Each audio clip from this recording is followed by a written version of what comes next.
Welcome back to talknorth.com. Thank you for listening. If you can, please download before you listen. It helps our business. I'd also like to thank our producer, Brandon Morton, and let you know if you'd like to sponsor this program or any of the programs on the network, you can reach me at jsouhan47@gmail.com. talknorth.com is powered by Bite Squad. Go to bitesquad.com or download their app. Get food to your door in minutes. Use the promo code TALKNORTH to get your first delivery free. Talk North gets you your first delivery free.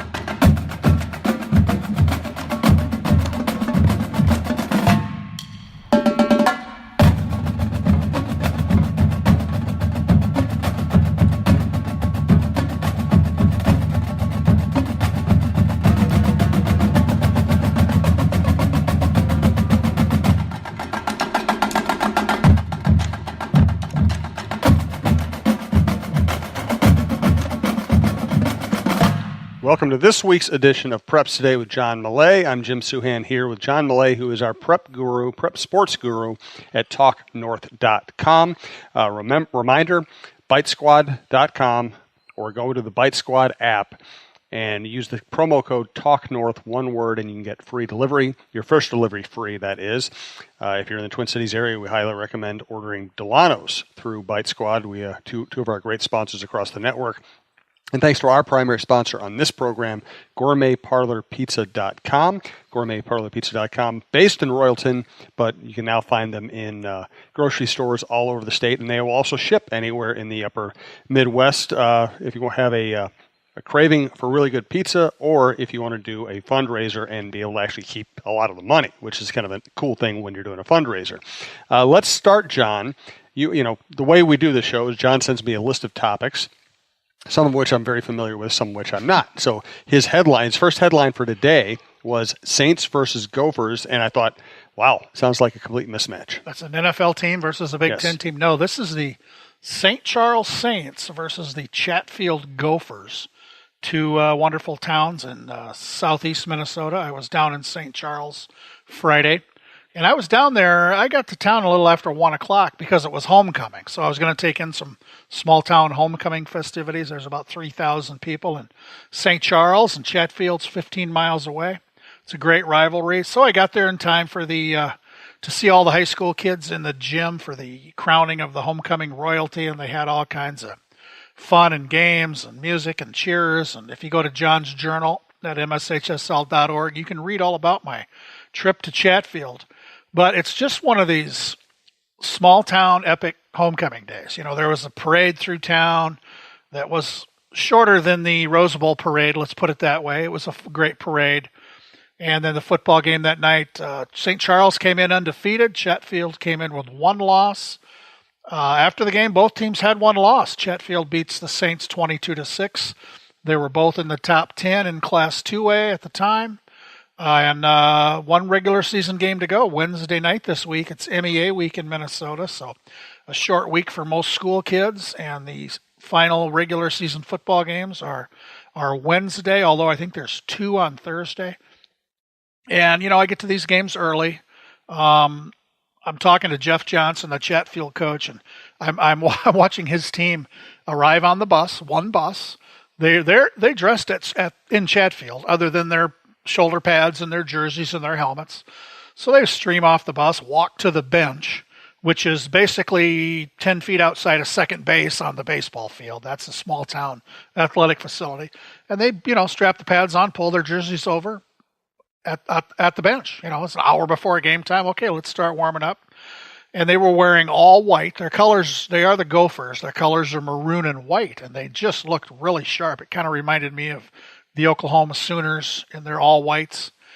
And I was talking to Jeff Johnson, the Chatfield coach, and I just remarked at how cool those uniforms were. And he said, thanks, they're new this year. And they had played a week earlier in Lewiston, Altura, and on a muddy field. It was really wet and cold the week before. So the uniforms got a lot of mud caked on them, and this is a small town, so the moms of the players do the laundry. So, and they got them all looking sharp. They looked white, but he said during the week he'd told the players, let's give your moms a break. Let's wear our maroon pants at St. Charles. And pretty soon the response from the player was, no, Coach, we've been doing really well with the white pants. We don't care how muddy they get.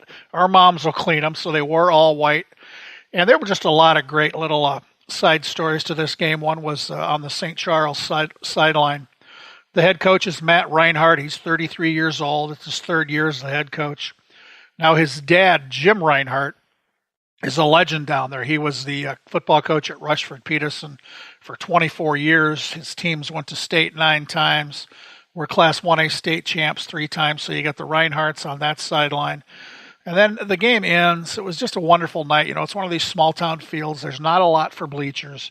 And there's just one strand of rope around the field. There's no track there. And you cannot, you have a hard time finding a place to stand without standing behind somebody. A big crowd there. It was really great. And after the game, the Chatfield, you know, the teams shake hands. The Chatfield kids run over to their bench and hoist up this trophy. So it's clearly a traveling trophy in this series. I knew nothing about it, you know, being a semi-professional reporter. Started inquiring what's the deal with the trophy. So I learned a lot about it. It's the Armistice Day Trophy. These 2 schools have played for it in football since 1947. And for you kids out there, Armistice Day refers to the end of World War I in 1918. And the 2 American Legion posts from St. Charles and Chatfield created this trophy in the 40s. And in the old days, they tell me, whenever Armistice Day was, whether it was on a Monday or a Tuesday or a Thursday or a Saturday, that's when this football game would be played. And now, thankfully, they just, whenever they're scheduled to play, the trophy comes out. And Chatfield has won it 2 years in a row. St. Charles had it the 2 years before that. But it was a great time in St. Charles. Thanks to everybody down there. Just had a fabulous time. And as I said, you can read about it on John's Journal at mshsl.org. And if you want to look at a whole bunch of photos from homecoming festivities and the football game, go to the MSHSL Facebook page. Lots of photos there. And as I said earlier, this is the end of the regular season this week. Most of the games are on Wednesday. I'll be in Springfield for a 3 o'clock game Wednesday between the Tigers and New Ulm Cathedral, a couple of Class 1A teams. And this is interesting. Springfield is one of these schools that had big floods. Their home field got destroyed. So they just kind of moved a few blocks away to what is basically, I think, a practice field. And they were able to bring in a scoreboard and electricity, but they do not have lights. So all their home games have been during the day. So that'll get me home at a decent time on Wednesday, a 3 o'clock game between New Ulm Cathedral and Springfield. Really looking forward to that. And we are now already in tournament time, Jim. Next week, the girls' state soccer tournament will begin. The girls' state tennis tournament will be completed next week. I think we go 4 days next week with state tennis at 2 sites in Minneapolis. And the girls and boys state soccer tournaments begin next week with quarterfinals. We're wrapping up sections in tennis and soccer this week. So we'll get the soccer tournament going. And as soccer fans know, the semifinals and state championship games will be held at the big stadium, U.S. Bank Stadium, here in downtown Minneapolis. So it's an exciting time of year. There's a lot happening. Excellent. You beat me to it. I was going to mention John's Journal at mshsl.org. That is where you can find John's writings. Of course, we're really lucky to have him on this podcast network where we get to talk through all the cool stories that he finds all over the state. Thanks to our producer, Brandon Morton. Please download the episodes before you listen to them. It's a better listening experience. It's better for us as well. And if you'd like to advertise with this show or any of the other shows across the network, you can reach me at jsouhan47@gmail.com, and you can subscribe at iTunes, your favorite podcast app. We do appreciate all of our listeners and our sponsor, gourmetparlorpizza.com. Who are we going to honor this week as far as coaches? Jim, I was at an event Saturday night that I go to every year. I'm honored to be invited. The Minnesota State High School Coaches Association. It's an association for all coaches in all sports. They do great work on behalf of coaches. They had their Hall of Fame dinner Saturday night at the Sheraton West Hotel, which is either in Minneapolis or Minnetonka. It's right there by Ridgedale Mall, so I'm not sure of the exact geographic location, but really a great event. They inducted 6 new Hall of Famers. And there's awards. Every head coach who won a state championship in the last year is recognized. And then there are coaches and assistant coaches of the year in all sports, all classes. Takes a couple hours to hand out the awards, but it's always great. And one really cool thing the Coaches Association does, they hand out awards to officials, which is just phenomenal. It's a great group. They do great things, a great event. I'm always honored to be invited. Eric Martins, our executive director, the high school league, also was an invited guest, so we got to sit at the head table and look like we were special, which we're not. But a great thanks to the Coaches Association for putting on a great event. We had one pretty high-profile coaching hire in the last week up at Duluth-Denfeld. Mike Devney was hired as the boys basketball coach. He's been around a long time. Mike's won more than 500 games, basketball games, and he led ESCO. The ESCO Eskimos, one of the great nicknames, led ESCO to a Class AA basketball state championship in 2014. So good luck to Mike and Duluth-Denfeld boys basketball team. That's a good hire for that team. Absolutely. Let's do our Snapchat update before we tell you more about gourmetparlorpizza.com. What is our Snapchat update? It's amazing, Jim. I've been doing the student Snapchat takeover this fall with a 1 day every week, a student from somewhere in Minnesota who's been basically vouched for by their athletic director or some administrator. I give them a temporary password. They run the mshsl-1 Snapchat account for a day. And last week from Eden Valley Watkins, it was Ellie Schmaltz and Olivia Schlepper. A lot of SCHs in Eden Valley Watkins, apparently, Schmaltz and Schlepper. But Ellie and Olivia did a great job. Really, really fun time with them. And now this week, Tuesday's the day I talked about being in St. Charles.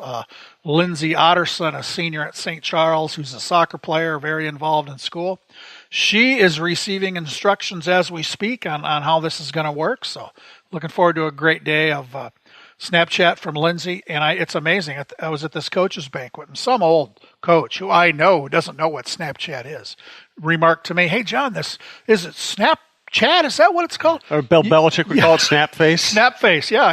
He had heard about it and knew I was having high school kids do it and thought that sounded like a great idea. And so far it is. That's cool. Nobody's done anything they shouldn't do, so it's been a great little promotion for everybody. Let's talk about officials. Paul Molitor, a father and a photo, bands and anthems of the week, and food of the week, and maybe a Twitter question or two. But first, let's thank gourmetparlorpizza.com out of Royalton, Minnesota. Been doing business since 1980.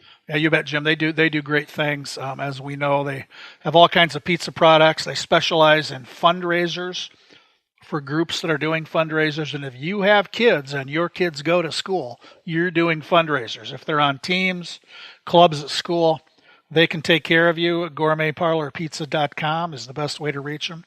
And I noticed on the Gourmet Parlor Pizza Facebook page over the weekend, they are not only great at making and selling pizzas, they are very civic-minded. There was an event Saturday night at the Marriott City Center in Minneapolis called Firefighters for Healing. That's the group. They hold their red tie gala. And among the sponsors of this were the Minnesota Vikings, Care 11, and Gourmet Parlor Pizza. Cool. So that's fantastic. They do so many great things. So support them, support this show. Go to gourmetparlorpizza.com. You can give them a call at 888-584-5930. And if you do any grocery shopping at Cub, Coburn's, or Kowalski's, look in the pizza case for Gourmet Parlor Pizza. And we're pretty transparent about the way we run this network. You know, there's kind of a labor of love that I started and just brought on a lot of great people to talk to who will tolerate talking to me, which I appreciate. And we are always looking for sponsors. We've gotten to a point where some of our longer running shows have pretty much sold out, but there are shows like this that reach a really cool audience across the entire state. They can help your business. And again, send an email at jsouhan47@gmail.com. We would love to work with you. And we have even some brand new shows that we can offer really big discounts on if you just want to be involved with the network. We do appreciate it. Last month we had, I think, it was more than 140,000 listens across the platform, which is a number I never really thought we'd get to. It's been really cool, and people like John have helped make it happen. Young officials, John. Yeah, we always need more officials. We need young people to become officials, and we can put things on social media and send out press releases all we want, but I saw something down at St. Charles the other night that really it was a great message along these lines. Team captains from the football teams from Chatfield and St. Charles, they're out for the coin flip. Tom Schultz is a referee. He lives down in that part of the state, a veteran white cap. And he goes through the usual things, talking about sportsmanship. Ask us questions you have during the game. Your captains, you